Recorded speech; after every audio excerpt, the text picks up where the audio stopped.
Hey guys, welcome to my channel. It is that time of the year again. It is Big Brother time. If this is your first time here, we're gonna be here all summer, okay? We're gonna be doing this all summer. I'm gonna be here, okay? I'm gonna be, maybe not like here, but I'm gonna be here, okay? All summer. My name is Aja, if you don't know. And make sure you like this video and subscribe because we're gonna be here all summer, and hit the notification bell if you want to be notified every time I drop a new video, because we do reality here. We do all types of stuff here, okay? You're gonna love it here. Promise. I promise. So it is finally time for Big Brother 27, and I'm very confused about how they did this premiere. Usually it's like a 2-day premiere, Wednesday, Thursday, and this year it was Thursday and then nothing Sunday live feeds. I feel like that's really careless of them to do, and I feel like it's careless because, like, as viewers that watch live feeds, as live feed as viewers, we're missing out on so much going on within this first 4 days. This first 4 days, we're missing so much, and I truly believe the purpose is so that the producers can control the narrative. A lot of times, if you don't watch the live feeds, you just watch the show, you don't watch live feed updates or nothing, you don't know what's going on in the live feeds. It's ultimately a show, so the produced show that comes on is very edited, and a lot of times it can like switch the narrative and have viewers thinking something is going on that's not actually the way it's going on in reality. And when we see the live feeds, then we can clark it real quick. But if there's no live feeds, and they have 100% control of the narrative, and whatever they show is what they show, and we won't know anything else until the house guests leave. Don't like that. I feel like it's really, do better with your vetting of do better with your casting, do better with the vetting of your cast, because I feel like that's the issue. It's like, oh, they might say something or do something that we want to hide, or they want it feels like that because of, you know, things that have happened in the past couple seasons. Whatever the reason for them wanting to control the narrative so much, it's like, this is not the show. That's part of the reason why we are a little obsessed with it, is the whole live aspect of it, and the 24/7 live feeds, which are not even 24/7 no more, which, I mean, I get not 24/7, but the way they've been cutting, because again, they're trying to control the narrative, they're trying to show only what they want to show us, probably just so they don't look bad, and so there's no bad press about the show. But I mean, like, just do better. You could actually do better before we even get there, but you choose not to do better. Maybe they did do better this season, I don't know, but I really don't like how they just ghost us for 4 days. And it's like, what, the way that these fans are rabid, and when I say these fans, it's me. These fans, I am these fans. We're rabid.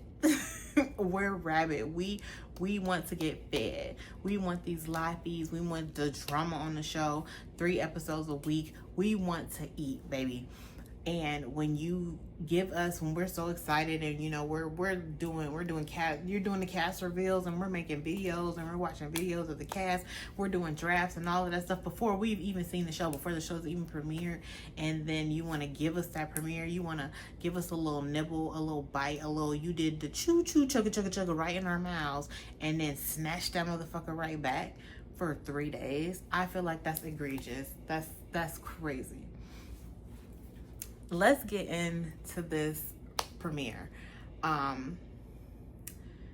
When it comes to, I'm gonna be honest, the way that these the key finding, the little intro videos are, they're so ultra produced, and a lot of times they don't even really give you a good feel for that person. Like, you watch it, they're trying to, a lot of times you were trying to fit a certain archetype, again, they're produced, and it also seems like really fake. Like their acting, it just doesn't seem like who they are, because once we see them in the house and we see someone for a whole summer, it's like, oh, that don't even, what you showed us in this little 60-second clip, there's parts of you in there, but that's not really you. And that didn't even really give me a good feel for what you were gonna do in this house. I half-ass paid attention. Just gonna be honest.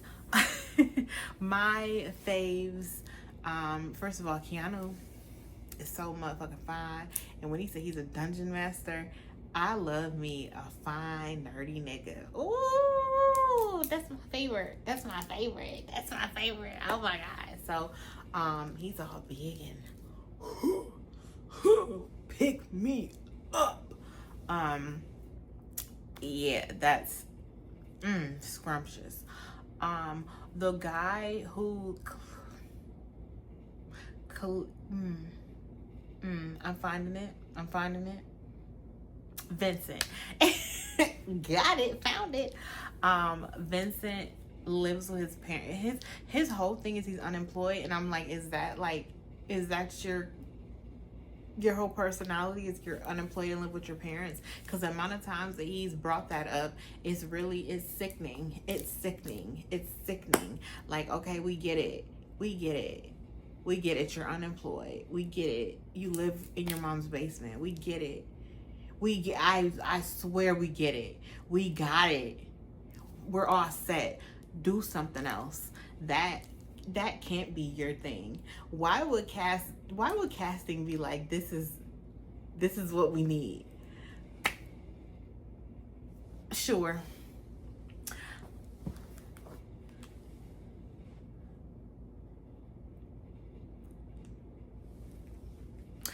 Morgan, I like Morgan. Her whole thing, I hate how contrived these things are. It's like they're gonna shove this certain archetype or certain theme for this person down our throats when people are so complex.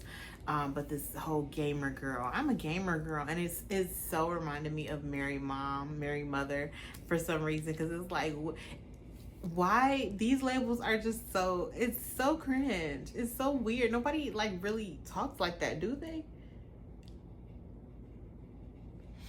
But she's like, I'm a gamer girl. And I do like, again, I love the nerd shit. Love the blur shit. Love all of that.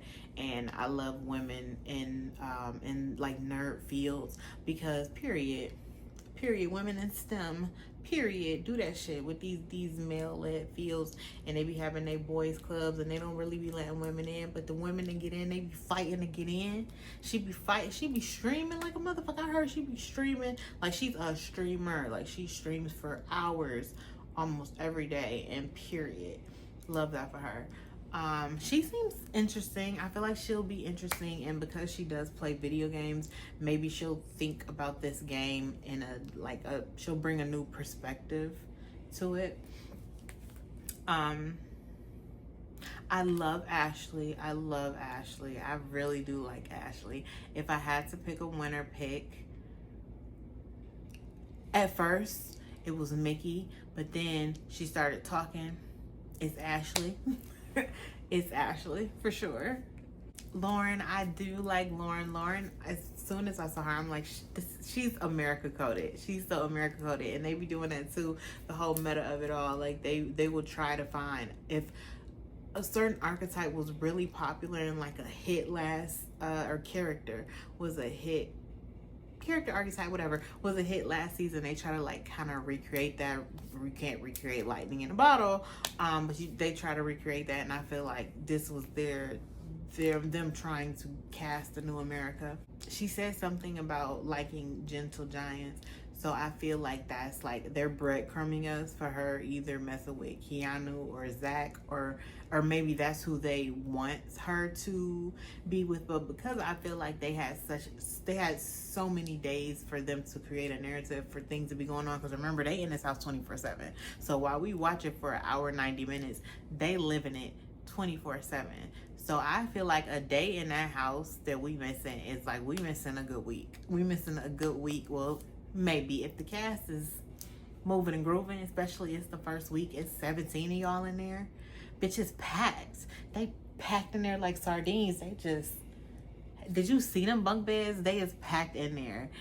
So we're missing out on so much. So whatever narrative they're creating, whatever, it's just been a lot going on in the house for the most part. And I feel like because they have like this lead on us, that they can put in breadcrumbs and it can be like an actual, it could feel like a real storyline. I really hate the middle bedroom. I've never liked it. I think the first time that like I really hated it was season 20. I was like, oh yeah, this is was that, have they had that they have to have had that since when did they move the lot? See, I only remember it from season 20. And when I saw it, I was like, this is the dumbest shit I've ever seen before. If I ever get in the house, I'm not sleeping in that bed. It's no way. It's no way. You would have to evict me before I sleep in that middle room. It's so weird. And then like everybody just walk past. So you really can't even have no conversations for real if you sleep there, because people can just walk past and it's like they just go into the other room. They just go into the closet. It's no bueno. I wouldn't do it. Not doing it. And then they have the middle room is the one where they have the bunk beds where it's like one is facing this way and then the other one is under it. What architect did that? That's ridiculous. Take away his license or degree or whatever the fuck that they need, because that was crazy. Why would you do that? What if somebody with some long legs, you can't even put your knees up. I twist and turn, like that's crazy. Now Mickey is gorgeous. She's gorgeous. But as soon as she got in the house and started talking about Mickey, it looked like Brad Pitt, I was like, oh, this bitch is crazy. Oh, this bitch is crazy. She's crazy. And not like the good crazy. I can't do it. I love her. She's serving face. She's gorgeous. But she don't seem like she got many chocolate chips in her cookie. Catherine hates men.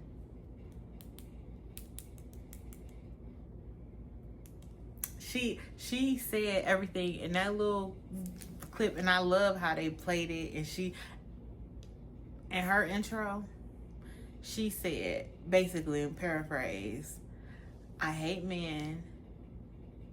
Being with a man don't sound good. Gross. Yuck. Fuck niggas. That's what I heard. And I was like,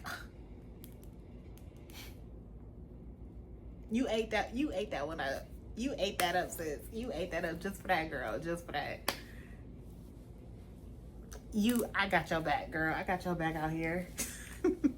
Will, he seems cool. He is nothing that I feel like is unique or different about him, just within the little bit of time we've seen him. Besides him being older and being an older black man, I can say that I like him so far much better than his predecessor, the freaky crockpot crook.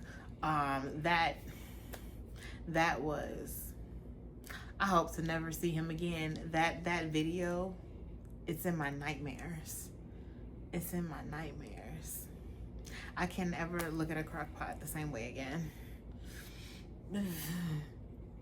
The way Zay and Keanu was talking about each other in the confessionals, bitches, y'all in love? What's going on here? They was gushing about each other, and it was adorable. It was adorable, but if y'all don't go get married, what are y'all doing? They were and then they were gushing in the confessionals, and then because you know how men be, and when they was just together, they was just like, oh yeah. It was like kiss, touch noses. Okay, so the whole theme this season is the mystery hotel. Cute. I guess. I mean, not my favorite theme, but the house is really cute, and it gives you a lot of like leeway or other things to pull from when you do the other like challenges or surprises that they bring into the game. you can pull from so many different things because it's mystery, and mystery just it encompasses so many different things. So all their little twists and stuff, they could really be cute with it. But when I tell you that whole mask thing, what is that? Why do they should be so convoluted? It's like we want to do this idea and then mash it with this. Like, why? What was the purpose?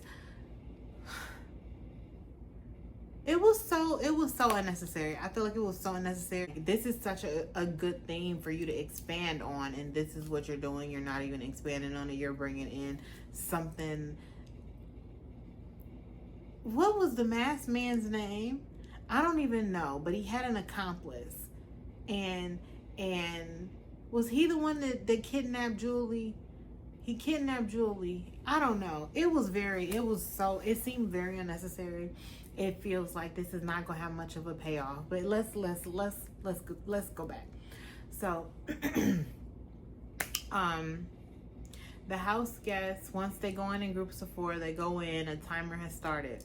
The timer starts, and when the timer goes off, everything goes black in the room, and then the relic that they had, the POV HOH relic, some fucking relic, went it like disappeared. It flipped over into the table, and the lights come back on and Julie gone. It's just her shoe just there, and she gone, child. She gone. Julie gone. So half of the cast go to find Julie, and the other half goes to find the relic. The whole masked mastermind, oh my god, that's a tongue twister. Bitch, I got a lisp. You can't be doing shit like that to me. That's ableist. The masked mastermind. Oh my god, and I'm from Detroit. The masked mastermind and the mystery hotel and the fucking relic. It is, and then fucking Julie gets kidnapped. Is this National Treasure? Is this Indiana Jones? Is it Taken? Is it Saw? Where are we? What are we doing? Oh, so we gotta go find Julie. Okay. The competition is they have to do a puzzle to get across this little bridge. It wasn't a lot of like running, which I love. Okay, period. Equitable, because all that extra running that they used to do for certain comps, it was like, that's so stupid that it has to be a time thing instead of just who does it first. Because if who gets it done first instead of running here and running there and tapping this and tapping that, just do the puzzle. Have the puzzle bridge, and once you complete the puzzle bridge, you go to these doors, and you have to listen into like these little vents for each door, and it's like 2 different levels. So you go to each door and you listen, and it's Julie saying something, but it's describing something about what she wore today, when she was, when they saw her, and you had to like remember what she was wearing to know, because one of them said like, she had something about she's glad she has a sweater, but she wasn't wearing a sweater, or she'll say something like she's wearing black shoes when her shoes are white. So you have to listen to the one that's the correct one, and then when you find that one, you find Julie. So first of all, I'm gonna get my tea. So who was that that was looking at the he was looking at somebody else's puzzle? He was cheating. I mean, it ain't really cheating, it's not against the rules, but it's been so long since I've seen somebody be like, let me look over to the side, because all you gotta do is look over and follow what they doing to beat them. And he did that. Who was that man? Adrian looked over at Zach's, and he peeped what Zach was doing, got that shit done. Then Adrian was going to the doors. He was the first one over there, and he done went through all the doors at the bottom. Zach used his motherfucking brain, using that big brain up in there, was like, okay, so if he's still going, I'm just gonna trust that he know what he doing. He know what he talk about, and if he checked all those doors, I'm gonna go to the doors he didn't check. Break that shit down real quick. Got that shit at like the first or second door, and got Julie. Julie came hobbling out there on that one shoe. Girl. So I really like how they are starting this game off. by ethical cheating. Because I mean, within the game, it's not cheating. They don't say that you can't look at somebody else's puzzle, you can't follow what they're doing. So like, it's not really cheating. It's not against the rules, but you are, you know, you're copying off somebody's work. And I like that, because we're here to win some fucking money. Let's act like we're here to win some fucking money. Okay? We're not here to dilly-dally and play around, bitch. It's money on the line. What are you doing? So, and then the fucking logic that Zach uses, like, I'ma trust that he's right, and he listens to them doors, and I'm gonna go up top. And he did that and won. And it's just like, sometimes you gotta do things a little unethical, a little different, and then get to that bag. Or Julie Chen. So this relic game, I hated it. You gotta match the exact colors with your relic with that one, with the relic that was in the house. So they're different color gemstones on it. You gotta find the one with the right color gemstones, and it was some signs or pictures on them too that you had to match up. Like the arrow was facing a certain way. And when I tell you, if I was there, I would have been like, Julie would have been like, does everybody understand? And I'd be like, can you repeat everything you just said again, but like 4? Because I had to watch it twice to really understand. So there were clues around. So if you looked around, and the way that they film it too, they film the clues really close up. So like, and then people say that they looking at them, they find them. You can't really see where they're looking. It's really hard to follow as a viewer. But there were like flaps that would fall down, like they were timed or something, and would fall down. It would show like a color of a gem or one of the arrows or whatever. So it would show, once you see all of them, you see them all, then you put them all together. Okay, red, blue, purple, green, and then arrow, whatever. But you had to watch for it to be revealed. You grab the relic that you think is right, you run up the steps, you put it on the little thing, you present it, and if it's wrong, they drop you down to the depths of hell, I guess, because they drop you, and it sounded like they was falling far. It could not have been that far, but they dropped them down, and everybody just dropping. Crazy work. Somebody, and I think most of them were like not paying attention to the rules, and a lot of them didn't want to win anyways, because it's like the first competition. So I mean, kinda, I guess I could get the logic there. Jimmy wins that. I'm sorry, I can't even tell you who the fuck Jimmy is. Oh, I remember Jimmy. Yeah, I don't have too many thoughts about him. I don't think I'm gonna like him. But I don't want to, you know, judge him too quickly. But I just can't. I can see him saying or doing some things that I just don't rock with. But he won the relic comp, and when he wins the relic comp, what he wins is he gets to pick the 4 people that are going to play for HOH. And he goes and have interviews with everyone, and so many people are saying that they don't want to play. I mean, like, damn, at least play. Shit, like, don't show your cards. What are you talking about? So he picks Adrian, Ashley, Vincent, and himself. And Zach, he wins the Julie comp, and that gets him $10,000. He got a $10,000 tip. Everybody was wondering, who is the mystery house guest? Who's the mystery house guest? And then I think people found out that it was Rachel pretty quickly. They put these internet sleuths, baby. And if you were a Big Brother, if you was a rabid Big Brother fan, like, don't play with us. I don't be rabid like that for real. But like, people found it real quickly, like, okay, it's Rachel, it makes sense, like, before the clues even really dropped for real. But the clues, I feel like the clues were pretty obvious that it was Rachel. And I honestly don't like the concept of having a vet, especially a fucking winner of the show, on an episode, on a season where they are the only returnee, the only winner. even when it's returnees and it's one winner, it's still kind of like, because it's like, it's either you're not giving them a fair shot or they're going to have so much of an upper hand, just depending on the house guests around them. And it really changes up the dynamic of all these fresh new faces. Having a vet come in, it changes the way the game is going to be played, unless they get that person out first, which history of Big Brother, they never do. Then it definitely changes how the game is played and how the season is played, because every season creates the theme or the gameplay, the type of gameplay, and the whole vibe of the house, kind of. So I don't really like that she's here, but you know, like, I'm all for Rachel. She's giving really good TV. I don't know how it'll be now that she's, you know, a mom and everything. I don't know if she'll still give that same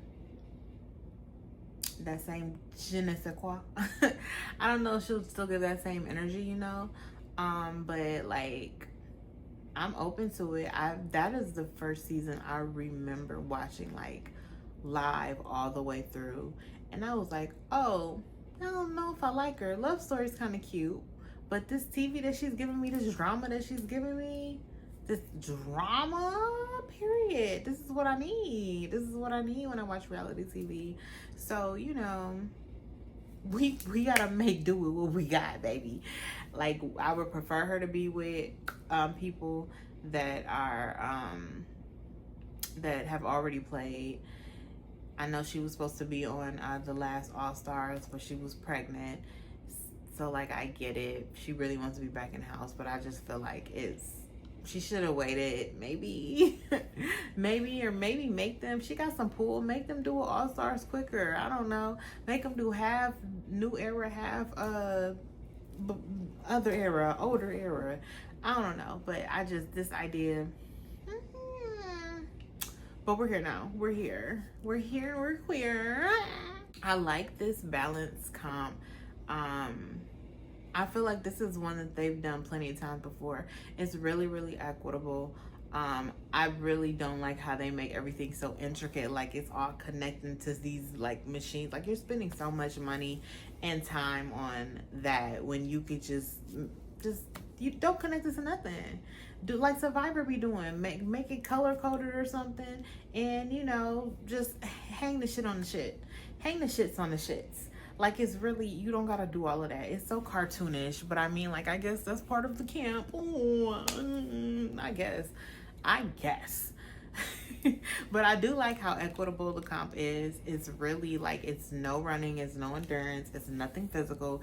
It's really just like, it's kind of like a puzzle. I mean, it is a puzzle. Again, we got every single house guest coming in explaining what every single comp is, and I just be getting so tired of it. Like, do we really have to waste time for 15 people to explain the game after Julie explained the game? Now maybe the relic one, okay, because they explained it a few times in and I still didn't get it. But like, they're balancing things on the things. Like, it's different weights. Everything, they're different weights, different sizes. You gotta balance it. Hit the button and it has to stay up for at least 10 seconds. There we go. That's the HOH competition, and I feel like Vincent was ahead of everyone. I don't think anyone was like really close to winning. So he's the first head of household. Rachel comes down from the steps and they're cheering and they're chanting, Rachel, Rachel, Rachel. Oh.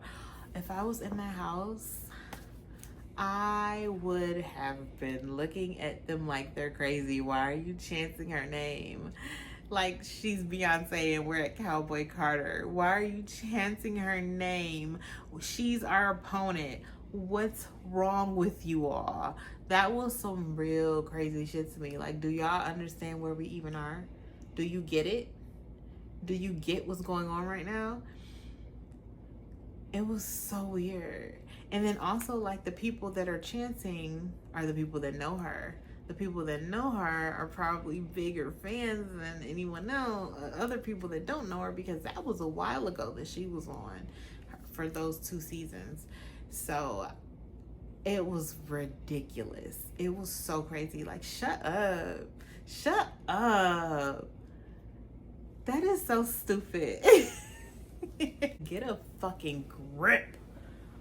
Oh my God. Like, you're not even crazy yet, because you've only been in the house for like not even an hour, maybe an hour at that time. Like, oh no, they did the competition, so they were in the house for a few hours. But get a fucking grip. You're not that far off from reality. Get a fucking grip. The whole accomplice thing, it seems so pointless, because how would anyone know who did it? How would like, I feel like it's set up in a way where it's like either Big Brother did all of it, they just like whatever, they gave somebody a task to do and they just did it, because like Rachel was gonna come in house regardless. Like, what do you mean? There was an interview with RHAP that she did with them like fucking last year, and she told them that she was gonna be on some show real soon, and she was like, I could be on a show that I've already been on. Like, she knew she was coming back. It's no fucking way that whatever somebody did as an accomplice or didn't do was gonna make it so Rachel didn't come in that fucking house. Please, please, please. That you expect they think we're dumb. They think we're I didn't figured it out. They think we're dumb, because why else would they play in our faces like that? Like, it's no way nobody's gonna know who that is. Rachel was gonna come in the house regardless. They were gonna have to do those 2 competitions regardless. Julie was gonna go missing regardless. Like, all of this shit was gonna happen anyways. What are we doing here? Like, why? What? Who?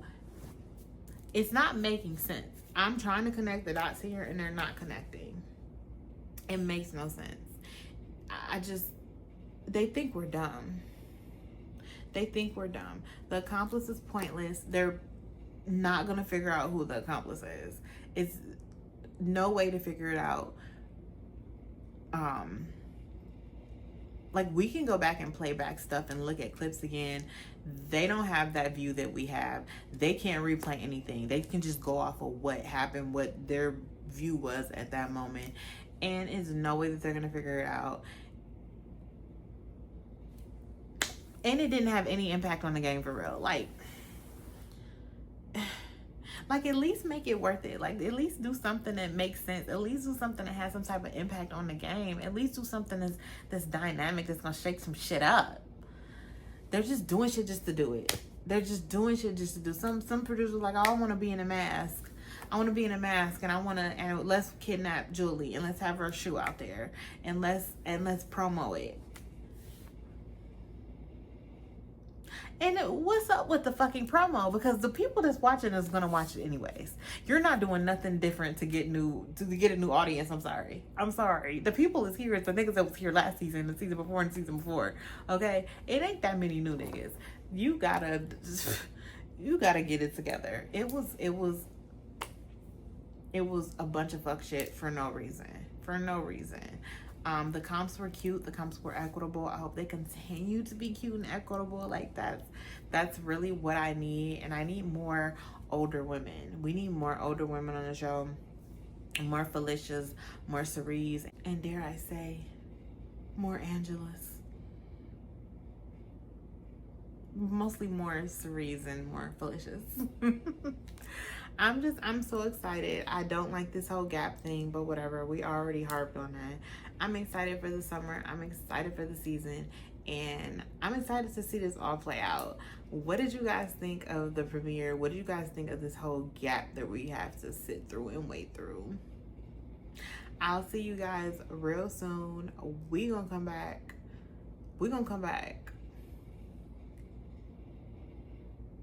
I'm not sure exactly when we're gonna come back. We're gonna be back to make sure we talk about the show every week. I have to figure out which day of the week works best for me, but every week we'll be back here recapping Big Brother, and if anything big happens on the live feeds, then I might pop in and make a quick little quick little video, zhuzh it up real quick. But thank you guys so much for watching my video, and we're gonna have a great summer. See you guys soon. Bye.